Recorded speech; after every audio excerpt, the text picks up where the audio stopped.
Bonjour les bricoleurs. Donc, comme vous l'avez vu dans ma vidéo précédente, j'avais fait un gabarit pour une table à découper. Ma scie que j'avais était de très mauvaise qualité. J'attendais ma nouvelle scie, sauf que j'avais oublié que c'était une scie plongeante. De fait, il a fallu que je réadapte ma table. Donc, comme c'est une scie plongeante, il me faut un support. J'ai pris une planche, pris mes mesures, mis... alors, moi, j'ai pris un rail en aluminium que j'avais récupéré, mais vous pouvez aussi en mettre un tasseau à l'extrémité de la plaque de la scie pour la bloquer. Un autre tasseau à l'autre extrémité en laissant le jeu pour la lame. J'ai positionné, ça glisse. J'ai pris mes dimensions, vérifié que tout était bien d'équerre. Je coupe, je visse. À tout de suite.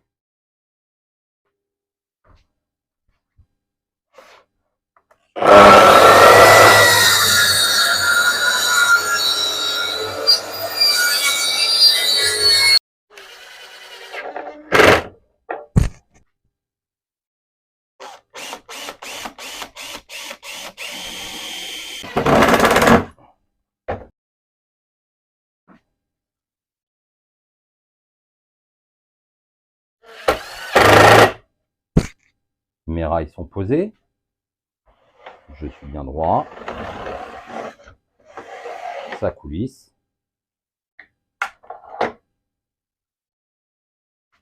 J'ai déjà réglé ma butée de profondeur. C'est parti.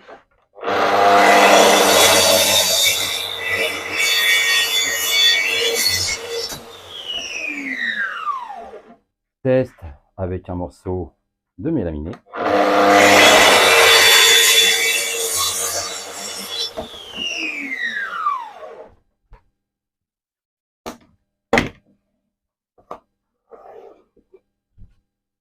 Coupé. On vérifie. Vous voyez, on est à l'équerre. On est à l'équerre. Formidable. Comme je vous le disais, j'ai eu la chance de récupérer des rails en aluminium devant un magasin, c'était à la poubelle, avec de la petite visserie qui va avec. J'ai un vieux mètre en aluminium. Je vais le glisser, le coller à l'intérieur.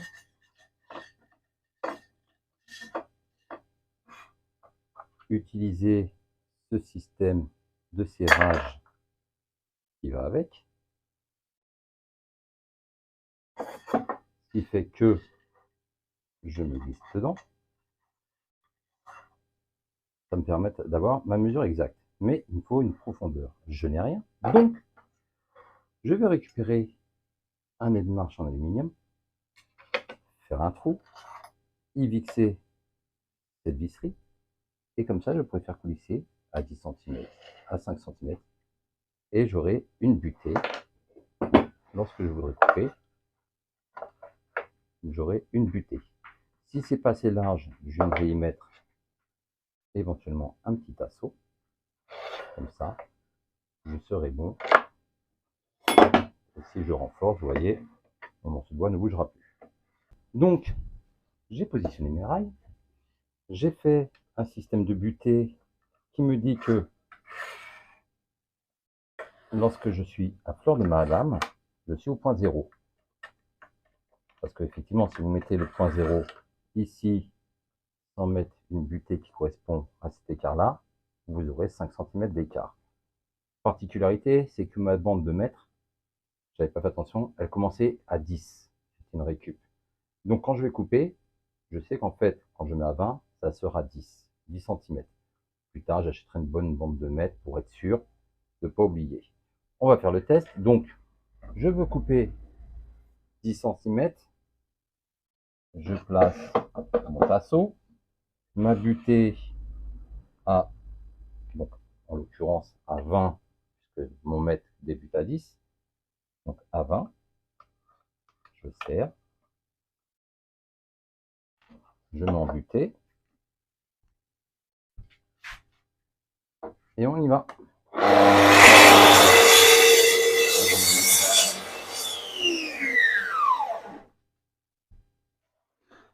Je prends mon morceau de bois. Je vérifie que je suis d'équerre. Alors là, franchement, je pensais pas être aussi parfait.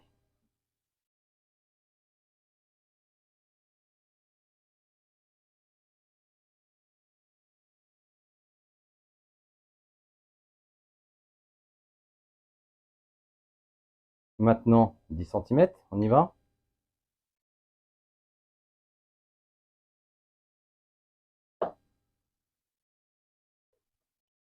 On est bien à 10 cm. J'espère que cette vidéo vous aura aidé si, comme moi, vous voulez avoir une table à découper, facile à faire, pas cher puisque c'est des matériaux de récupération, avec une scie que vous avez déjà. Il faut juste être précis dans les coupes et dans le vissage des différents éléments. Et c'est un travail qui se fait relativement facilement, même pour un débutant. Ces vidéos, comme les autres, sont pas faites pour des professionnels, vous l'aurez bien compris. C'est fait pour des amateurs comme moi de bricolage qui ont besoin de bricoler régulièrement, car quand vous avez une maison, vous le savez, il y a toujours quelque chose à faire.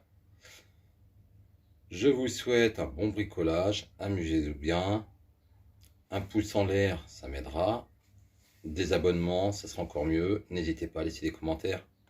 Bon bricolage!